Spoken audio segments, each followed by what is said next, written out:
अस्सलाम वालेकुम dear students, 9th class computer का हमारा आज का जो टॉपिक है उसके अंदर हम एग्जांपल्स 9 to 11 नेक्स्ट जो हमारे पास फ्लो चार्ट की एग्जांपल्स चल रही हैं हम उनको कवर करेंगे। स्टूडेंट फर्स्ट ऑफ ऑल हम एक एक्टिविटी की बात कर लेते हैं कि इसमें एक तो एक्टिविटी ये है कि आपकी एग्जांपल 8 के बाद बेसिकली जो मेंशन थी वो ये है कि हमारे पास दो बेसिकली थे ना, लार्जेस्ट नंबर फाइंड करने के लिए जो हमारे पास ऑप्शन थे फ्लो चार्ट थे वो दो दिए हैं बुक में, उनमें कंपैरिजन कर लीजिए, उनमें से देखने की जो बेहतर तरीकाकार है वो कौन सा है। तो वो एवेल्यूशन एक स्टूडेंट ने एक कैंडिडेट ने खुद करनी है, उसको जो दोनों में से मेथड सूट करेगा वो उसी को इस्तेमाल कर लेगा। इसके अलावा जो हमारे पास इसमें जो नेक्स्ट एक्टिविटी आ रही है आपके पास जो है वो फ्लो चार्ट नंबर 10 के बाद, तो उसमें वो बेसिकली ये कह रहा है कि जी जो हम ऊपर फ्लो चार्ट सोल्व करने लगे हैं अभी बेसिकली हफ्ते के 7 डेज का या फिर परसेंटेज मार्क्स की परसेंटेज बताने के लिए, फेल बताने के लिए या ग्रेड कैलकुलेट करने के लिए, तो इसमें हमने कुछ ऑप्शंस पे एरर मैसेजेस भी रखने हैं। मींस के एक फ्लो चार्ट ऐसा काम कर रहा है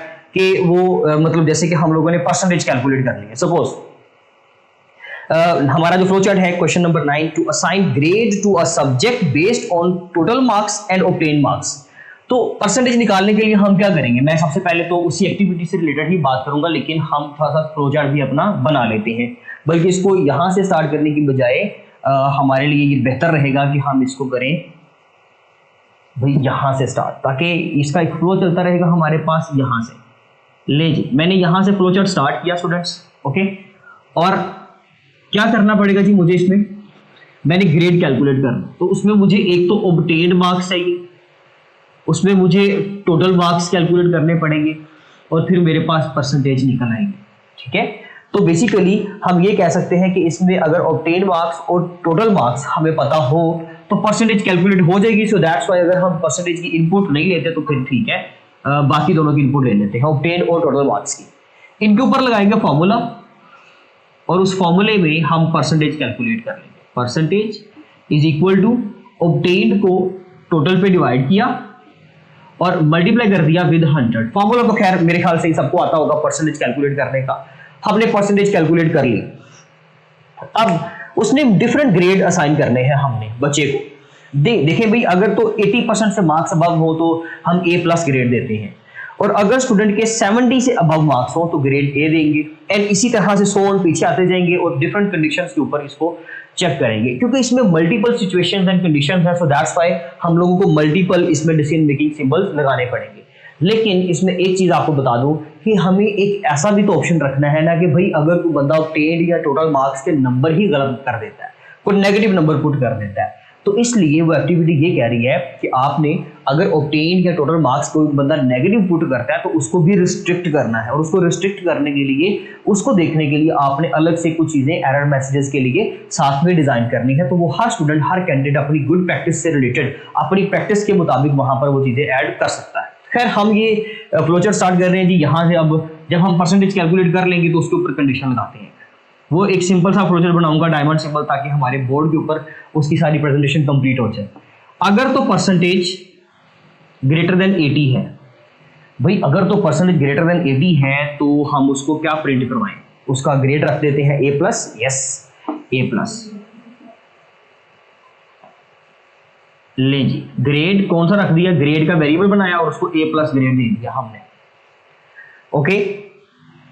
लेकिन अगर ये नहीं ऐसा होता, यस अगर नहीं होता तो फिर 9 पे क्या करेंगे, तो स्टूडेंट 9 पे हम इसको खत्म नहीं कर देंगे, बल्कि 9 पे हम ये करेंगे कि भाई हम उसको नेक्स्ट एक कंडीशन के ऊपर चेक करेंगे। नेक्स्ट कंडीशन हमारे पास क्या है, फिर इसी तरह से डायमंड सिंबल लगाएंगे और देखेंगे कि क्या उसकी परसेंटेज जो है वो ग्रेटर देन 70 है। अगर 80 से अबव नहीं है तो इसका मतलब हरगिज ये नहीं कि बच्चा फेल हो गया, बल्कि 70 से अबव हो सकती है।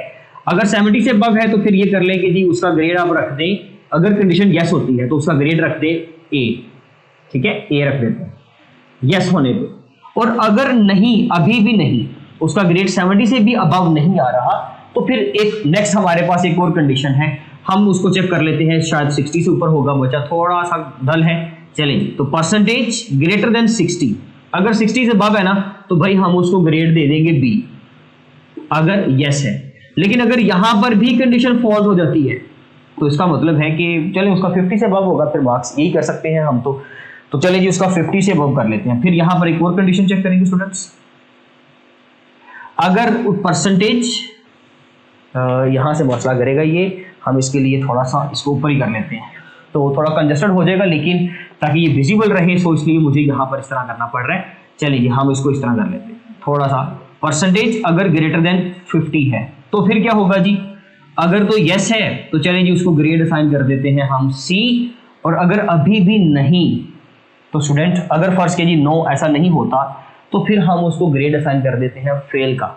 ठीक है, हम अगर वैसे आप एक और कंडीशन के ऊपर 40 वाली कंडीशन के ऊपर भी चेक कर सकते हैं, लेकिन वो 40 वाला भी इसी तरह से आपने एक डायमंड सिंबल ऐड कर देना है, लेकिन क्योंकि प्लेसिंग का इशू आ रहा है सो दैट्स वाई मैं इसको खत्म कर रहा हूँ। मैं इसको कर रहा हूँ कि जी अगर वो उसका ग्रेड जो है वो 33 से भी अबव नहीं है, परसेंटेज अगर उसकी 33 से भी अबव नहीं है तो हम उसको ग्रेड दे देंगे कौन सा, मैं 50 के बाद ही जस्ट दे रहा हूँ, आप यहाँ पे चाहे 33 कर लें। ठीक है, तो 33 से भी अगर अबव नहीं है तो उसका ग्रेड हमने दे दिया जी उसको F, और उसके बाद हमारे पास जितनी भी ग्रेड में वैल्यू है, जो भी ग्रेड में वैल्यू आ रही है उसकी हम आउटपुट ले लेंगे। तो यहाँ पर ग्रेड की जो भी आउटपुट होगी वो लेने के बाद हम उसको टर्मिनेट कर देंगे। टर्मिनेट सीधा भी किया जा सकता है, नीचे भी किया जा सकता है, नो इश्यू एट ऑल।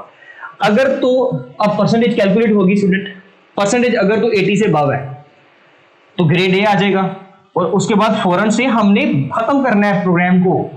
ये नहीं है कि जी उसको आपने मतलब कि रोक छोड़ना है कि भाई इसके लिए बाकी कंडीशन चेक करें, नहीं ऐसा बिल्कुल नहीं है, आपने उसको खत्म कर देना है। सो दैट्स वाई मैं यहाँ से यहाँ गया और यहाँ से एक लाइन लगा दी। डेफिनेटली आप स्ट्रेट फॉरवर्ड लगाएंगे लाइन। अच्छा जी, अगर 9 होता है तो फिर यहाँ पर आके, हाँ अगर 70 से अबव होते हैं तो ए के बाद हमने वाइंड अप कर देना, ले जी आप इसको मिला दें, लाइन डेफिनेटली नीचे साथ अटैच हो जाएगी, इस तरफ से यहाँ पर ही आएगी ना। अगर ऐसा नहीं होता फिर ये वाली कंडीशन चलेगी। हाँ अगर उसका ग्रेड बी होता है तो ठीक है जी, बी के बाद खत्म कर दें, अदरवाइज सी के बाद खत्म कर दें, और अगर सी भी नहीं आता तो फिर वो बचा जस्ट डेफिनेटली ये नो वाली कंडीशन चलेगी, बचा एफ कंसिडर किया जाएगा, फेल उसका आएगा ग्रेड, और ग्रेड वो प्रिंट होकर आपका फ्लोचार्ट टर्मिनेट कर दिया जाएगा। तो स्टूडेंट ये था जी आपका ग्रेड कैलकुलेट करने के लिए। अब एक प्रोग्राम है to determine name of a week day from a given number where weekdays are assumed from Monday to Sunday and their respective numbers from 1 to 7। यानी कि एक डिफरेंट नंबर्स की सीरीज है हमारे पास, ठीक है, और उसमें ये कहा जा रहा है कि जी आपके पास 1 to 7 डिजिट्स हैं। अगर कोई डिजिट नंबर 1 पुट करेगा तो उसको पहला दिन शो होगा वीक का मंडे, अगर कोई डिजिट नंबर 2 पुट करता है तो उसको ट्यूसडे शो करवाएंगे, क्योंकि हमने हफ्ते के 7 दिनों को 7 नंबर असाइन कर दिए। अगर कोई बच्चा 7 पुट करेगा तो उसको लास्ट डे हफ्ते का यानी कि पूरे वीक का वो संडे शो हो जाएगा। तो उसके लिए भी हमारे पास सेम तकरीबन प्रोग्राम है जैसे हमने अभी किया है। इसमें जस्ट एक ही नंबर की इनपुट लेनी है, और वो नंबर की इनपुट क्या लेंगे कि भाई आप जो नंबर एंटर करना चाहते हो वो करो, फिर हम बताते हैं कि भाई ये नंबर कहाँ पे मैच कर रहा है। इनपुट लिया उस नंबर का, उसके बाद जस्ट आपने सिंपल कंडीशन स्टार्ट कर दी, इसमें कोई और इसके अलावा कोई चीज नहीं आएगी। इफ डे इज 1, अगर तो कैंडिडेट ने किसी भी यूजर ने डे 1 पुट किया है, ठीक है जी, day is 1, if day is 1 आप कंप्लीट लिख लें या डे 1 लिख लें, इसमें कोई इशू वाली बात नहीं है। तो क्या प्रिंट करवाना है जी, तो फिर आप प्रिंट करवा लें मंडे, और अगर ऐसा नहीं होता, अगर ऐसा नहीं होता तो फिर 9 वाली कंडीशन पे आ जाए, ठीक है जी। फिर 9 वाली कंडीशन पे हमने क्या किया, डेफिनेटली फिर डे 2 होगा, डे 2 होगा। अगर डे 2 है तो क्या प्रिंट करवाना है जी, आउटपुट सिंबल लगाएं और उसमें लिख दें जी ट्यूसडे। और अगर ऐसा भी नहीं है, अगर अभी भी यस नहीं हो रहा तो फिर डेफिनेटली नो होगा। तो फिर आप चले जाएं जी इससे भी नेक्स्ट डायमंड सिंबल पे, उसमें आप फिर एक कंडीशन चेक करें कि भाई अगर डे 2 भी नहीं है तो फिर डे 3 होगा ना, या तो नो होगा या यस होगा। अगर तो होगा जी यस तो फिर आप डेफिनेटली डे 3 है तो उसका मतलब है हम वेडनेसडे प्रिंट कर देंगे, ओके। और अगर वेडनेसडे नहीं है तो नो अभी भी नहीं, तो फिर एक और डायमंड सिंबल लगाएं, फिर डे 4 होगा। अगर डे 4 है, अगर यस है तो क्या प्रिंट करवाएं जी, हम प्रिंट करवाएंगे थर्सडे यस होने पे। और अगर नहीं तो फिर मजीद एक बार चेक करें, आपका डे 5 होगा। इसी तरह से डे 6 पे चेक करेंगे स्टूडेंट, और इसी तरह से डे 7 तक चेक करेंगे। मैं यहाँ पे डायरेक्ट डे 7 कर रहा हूँ। अब अगर आपका डे 7 होगा तो फिर उसके बाद हम क्या करेंगे जी, इसको वाइंड अप कर देंगे, ठीक है। डे 7 के बाद डेफिनेटली अगर 9 अभी भी ये सारे नहीं चल रहे, तो डेफिनेटली फिर आपका डे 7 है, और डे 7 पे क्या प्रिंट करवाएंगे, डे 7 पे जस्ट एक ही चीज प्रिंट करवाएं। अगर डे 7 है तो उसमें आप बल्कि इसकी कोई कंडीशन नहीं होगी, ये डेफिनेटली ट्रू ही होगा, तो हम यहाँ पर प्रिंट करवा लेंगे संडे के भाई, फिर उस दिन डेफिनेटली संडे होगा। संडे प्रिंट करवाने के बाद आप उसको टर्मिनेट कर दें। तो ये बेसिकली अगर मंडे हुआ तो मंडे के बाद लें जी, सॉरी इसको टर्मिनेट करना था, बल्कि इसके साथ नहीं जोड़ना, इसको टर्मिनेट करना है, तो हम ऐसे कर लेते हैं। फिर यहाँ पे थोड़ा आसान कर लेते हैं, हम यहाँ पे प्रिंट करवा लेते हैं। ले जी संडे यहाँ पे कर लेते हैं, ठीक है संडे, और फिर टर्मिनेट कर दें, अदरवाइज फिर टर्मिनेशन यहाँ से आ रही है, ठीक है जी।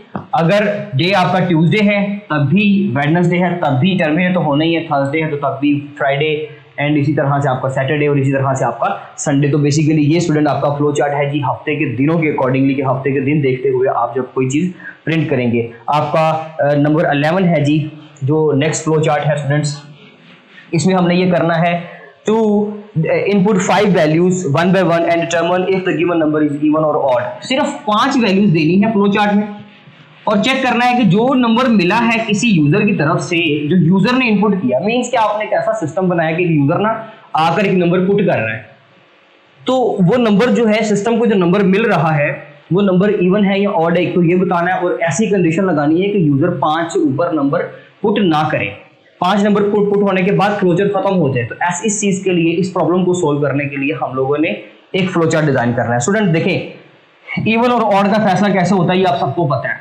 ठीक है जी, हम लोग ऑलरेडी इसको पढ़ चुके हैं। सपोज कर ले मैंने स्टूडेंट्स यहाँ से स्टार्ट किया, और स्टार्ट करने के बाद हम इसको क्या करते हैं जी, एक वेरिएबल एक्स्ट्रा बना लेते हैं जिसमें हम लिखते हैं काउंट 0। ये क्यों लिखा है ये मैं आपको बताता हूँ। उसके बाद मैंने क्या किया, उस नंबर की इनपुट ली, पहला नंबर पुट किया, इनपुट नंबर, कि भाई जो नंबर आप चेक करना चाह रहे हो इवन है या ऑड है, उसको उसकी नंबर की एंट्री करें। जैसे ही कैंडिडेट एंट्री करेगा, यूजर एंट्री करेगा, हमारा काउंट में एक नंबर काउंट कर लिया जाएगा। जैसे ही इनपुट आया पहला नंबर, काउंट कहां चला गया जी 1 पे, 5 काउंट्स पूरे करने हैं, और उसके बाद फ्लोचार्ट खत्म कर देना है, ठीक है जी। अब इसके फैसले की बात कर लेते हैं जी, इसका फैसला कैसे होगा इवन ऑड का, ये हम ऑलरेडी पढ़ चुके हैं कि हम एक रिमाइंडर का फॉर्मूला लगाएंगे। अगर n mod with 2 आंसर आपको 0 दे रहा है तो इवन, अगर नहीं दे रहा तो फॉल्स, यानी कि ऑड है, तो हम डायमंड सिंबल लगाएंगे स्टूडेंट्स। और अगर रिमाइंडर का आंसर, यानी कि मॉड हमें रिमाइंडर का आंसर देता है ना, तो रिमाइंडर अगर तो 0 है तो क्या होगा हमारे पास, यस इवन, ले जी इवन कर दें। और अगर नहीं तो क्या प्रिंट करेंगे जी, ऑड। अब वो नंबर जब ऊपर से आएगा, काउंट में 1 का इजाफा होगा, चेक किया जाएगा, अगर तो वो इवन हुआ तो इवन आ जाएगा, अगर रिमाइंडर 0 ना हुआ तो ऑड आ जाएगा। इसके साथ ही हमारा ये तो काम हो जाएगा खत्म, लेकिन हमें एक कंडीशन अभी और लगानी है। अब देखें स्टूडेंट, अभी हमारा, मुझे बताएं कि क्या काउंट 5 पे चला गया, अभी तो काउंट 5 पे नहीं ना गया, तो हम यहाँ पर कंडीशन लगाएंगे कि क्या काउंट आपका 5 हो गया, काउंट इज 5। अगर तो काउंट आपका 5 हो गया, यहां पे इसको क्लियर कर लेते हैं, काउंट इक्वल्स टू 5। अगर तो काउंट 5 के इक्वल हो गया, आपके काउंट में 5 नंबर आ गए हैं, तो ठीक है जी, आप फिर टर्मिनेट हो जाए, ठीक है, आप बंद कर दें, प्रोग्राम खत्म कर दें, अगर यस है तो। लेकिन अगर नो, अगर आपका काउंट अभी 5 नहीं हुआ तो फिर आप चलते रहें, फिर आप इस लाइन को दोबारा से रिपीट करते जाएं, मीन्स के इनपुट करते जाएं नंबरों की। यूजर एक दूसरा नंबर पुट करेगा, उसको चेक किया जाएगा इवन है या ऑड है, फैसला हो जाएगा।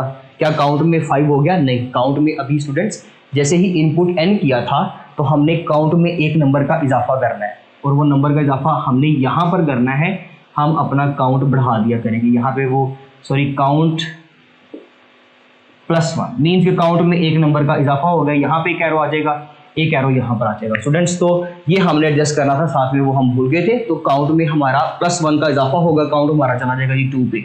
चेक किया जाएगा नंबर इवन है या ऑड है, क्या काउंट 5 पे आ गया है? नहीं, अभी तो नहीं आया भाई, दोबारा जाए वापस, फिर चल के आए, फिर एक नंबर लेकर आए।